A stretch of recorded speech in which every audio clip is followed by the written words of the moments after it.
Hey everyone, today on Big Al Books, I'm doing the mid-year book freakout tag. So I just got my first sunburn of the season, which always reminds me that it's that special time of year where we're at that halfway point, summer is starting, and it's a good time to look back on some of the books that I've read and start looking forward to books that I'm going to be reading in the second half of the year. So you all know the drill with this tag, let's just get started. Starting off with the most exciting question, what is the best book that you've read so far this year? I would have to give this to The Overstory by Richard Powers. This is a book about trees. That is all you need to know. If that excites you, please read this book. I had such a deep emotional connection with this book. I really loved the message, but I also loved the way that Richard Powers constructed this narrative and the way that he chose to tell this story. So even though it's a large book, I couldn't put it down. I absolutely loved it. Although I do have to give some honorable mentions. I also really enjoyed reading The Wizard of the Crow by Ngugi wa Thiong'o. Such an epic, satirical novel. It's so long, but it's so wonderful. And I also really liked The Slinks by Tatiana Tolstoya, the most bizarre post-apocalyptic novel I have yet to encounter. It was a real pleasure to read. So these two are very close seconds. Question number 2, best sequel you've read so far in 2018. I have only read one book that can be considered a sequel, and that would be Volume 2 of Saga, the super popular comic book series. And I just recently picked up Volume 2. I really flew through it. Like, this is just a fun, fast-paced series with some beautiful artwork and some weirdo characters. So I'm looking forward to getting caught up with this series in 2018. Question number 3, a new release you haven't gotten around to yet but want to. I've got 2 orange books to talk about.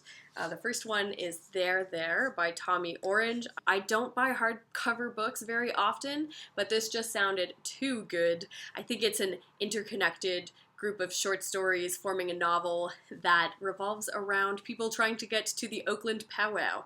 And I'm going to be going to a powwow later this month for the first time. So I thought this is a really appropriate book for me to read to get me all excited about that. So really looking forward to this debut novel. And then I also have this one, Dead Man's Trousers by Irvine Welsh. This is apparently another installment in the Trainspotting series, and I actually didn't know that this existed until I saw it at the bookstore yesterday. So I am so happy that this exists. I just really love the Trainspotting gang, and I enjoy returning to seeing these characters do crazy things. So looking forward to getting around to this one. Although I am a little worried because I didn't hear anything about it, so not sure if it's trash, but still, I'm ready for it. Question number 4, most anticipated new release for the second half of the year.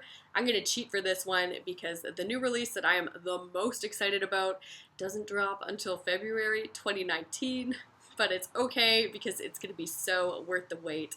And that is going to be the first installment in the new fantasy trilogy by Marlon James. I think it's called Black Leopard, Red Wolf. He's described this trilogy as being an African-inspired Game of Thrones. That sounds so amazing. He's previously written works of literary fiction, such as his Man Booker Prize winning A Brief History of 7 Killings. All his books are amazing, but now he is trying something new, and he is working on an epic fantasy trilogy. From his updates that I've seen on Facebook, he is going super nerdy and in-depth with this world, so I have a feeling this trilogy is going to be wonderful and bananas. Like, it's going to be insanely violent and super intense and steeped in African mythology. This is just going to be so damn good. Question number 5, biggest disappointment. I've got 2 books for this. One of them is Lords of Chaos, The Bloody Rise of the Satanic Metal Underground. I just thought that this book was going to be awesome and hilarious based on the crazy quotes from the back, and it's a pretty violent story. But overall, this book was kind of just like poorly written and overly sensational and didn't have a lot of substance. So I was hoping this book was going to be amazing, and it just was not. And my other disappointing read of the year was The Idiot by Elif Batuman. So this is a book that's been getting a lot of hype, and I actually really enjoyed it in the beginning, but then it absolutely fell apart for me, and I thought it was so boring and tedious to finish this book.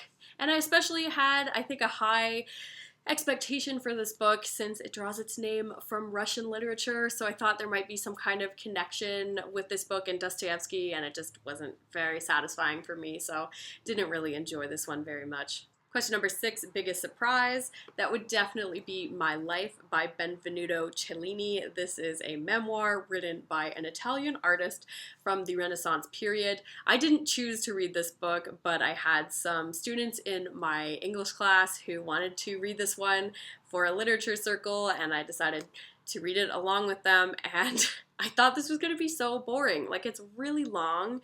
I don't always love memoirs, but Benvenuto Cellini is insane. He either had the most exciting life of all time or he's a compulsive liar. So this book is really action-packed, and there's some kind of violent squabble that's happening on every other page, and treachery and deceit, and Benvenuto boasting about his artistic abilities. So this was actually a fascinating memoir and not boring at all. Question number 7 is favorite new author, debut, or new to you.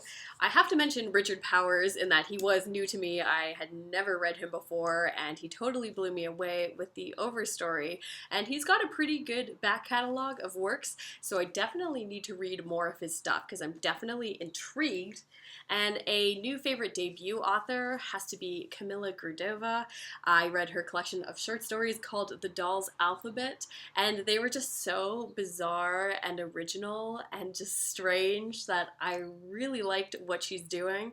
I don't think she's writing like anyone else, and also she is a Canadian author, so that's always exciting for me to find new voices in CanLit. So I'm looking forward to seeing what she does next. Question number 8 is newest fictional crush, and I definitely have to go with the adorable seal in suspenders that I saw on 2 pages of volume 2 of Saga. I really hope that he comes back because he was just too much for me. Like, guys, it's not even a crush at this point. It is full-blown love. He's just too cute. Totally stole my heart. Question number 8 is newest favorite character. I've got a few to pull from. I really liked Karen from My Favorite Thing is Monsters. She draws herself like she's this little monster in a trench coat, and I just loved it. I really liked Bartleby from Bartleby the Scrivener by Herman Melville. He is just a man who decides that he would prefer not to. He sort of opts out of life, and I was very inspired by his message. I really enjoyed the character A.G. from The Wizard of the Crow. He is so funny, he's a storyteller, and he's also the emotional heart of this book, so I really loved his character. And I also enjoyed Benedict from The Slinks. He is kind of a peasant at the start of the book. He lives in this post-apocalyptic Russian society. Life is pretty brutal for him, and he starts rising his way up. But he's just so pathetic, emotional, hilarious. Like, there's so much personality. So I really enjoyed spending time with Benedict. Question number 10, book that made you cry. I used to be really tough, but I'm just not anymore. I'm a bit of an emotional mess. So unfortunately, I could think of 5 books right off the top of my head that made me cry, but let's be real, there are probably more out there. But The Overstory definitely had me crying, a lot of tears on my balcony. It was just such a powerful ending, and I felt like I had really gone through an emotional experience reading this book.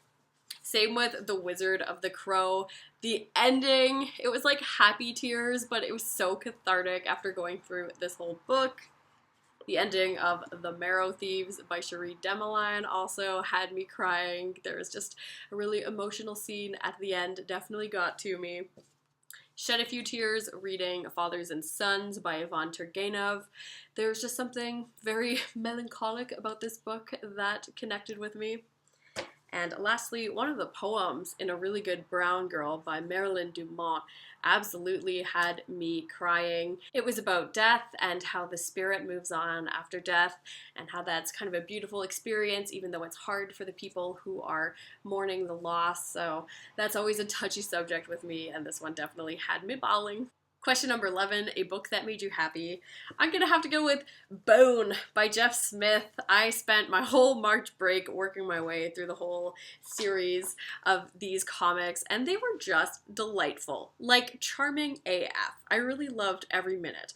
I loved the Bone cousins. I loved the rat creatures. They were so cute. They had such funny arguments with each other. I loved the bugs in this book. I loved the humans. I just loved everything about it, and I had so much fun flipping through these comics. So definitely a highlight of my reading year so far. I have such fond memories. Question number 12, a favorite book to film adaptation you saw this year.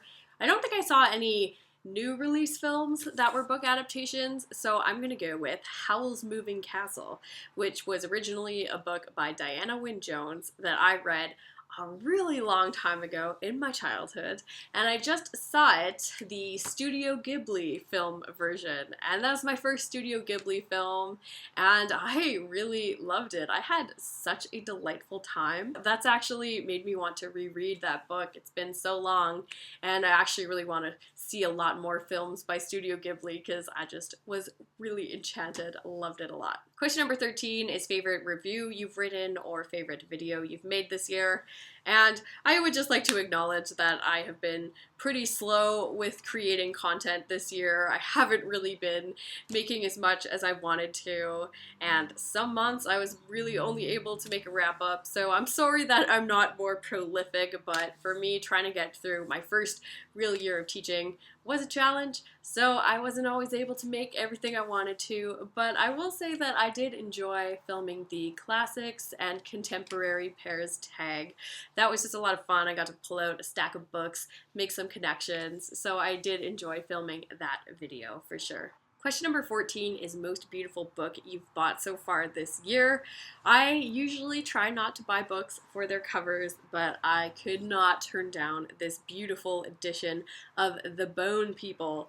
This is in the Penguin Ink series, so it's kind of tattoo-based designed, and it is just stunning. This is a book set in New Zealand, and it's by a Maori author, so they chose to use tattoo designs that are Maori and Pacific inspired, so it's just a gorgeous book. This is the copy that I had before, you know, nothing very exciting. And this one I got used for only $2, so I didn't feel too bad replacing it with such a stunning edition. And the last question is, what books do you need to finish by the end of 2018? I have 3 books that I started earlier this year, or some of them even midway through last year, and I was enjoying them, but I just sort of stopped reading them, and these are kind of 3 books that I would like to finish up and close off by the end of the year. The first one is At the Existentialist Cafe by Sarah Bakewell. I started this book in March, got 150 pages in, and I was really enjoying it. It's a great read, but I didn't really have a lot of time to dedicate to thinking about existentialism, so I did put this one down for the time being, but I'll definitely be finishing this one up this summer. I also got about 100 pages into Walden by Henry David Thoreau. This was a book that I started last summer. I thought it was going to be really boring, but I thought I should read it. But I actually loved it. Like, it was going really well for me. I was enjoying it. But then summer ended, and it just didn't feel like the right time to be reading it anymore. So hopefully I can finish Walden up this summer. And the last one was Dubliners by James Joyce. Again, made it about 100 pages into this. Wasn't really feeling the stories, but I do feel like I should give the whole collection a chance. So hopefully I can finish those last few stories sometime soon to be done with this. So that's it for the 2018 installment of the mid-year book Freakout Tag. I hope that you are really having a great reading year so far in 2018. I know that I am, but I'm definitely looking forward to the second half of the year because who knows what treasures await us in our reading lives, right? So thank you so much for watching. Take care, and I will see you next time.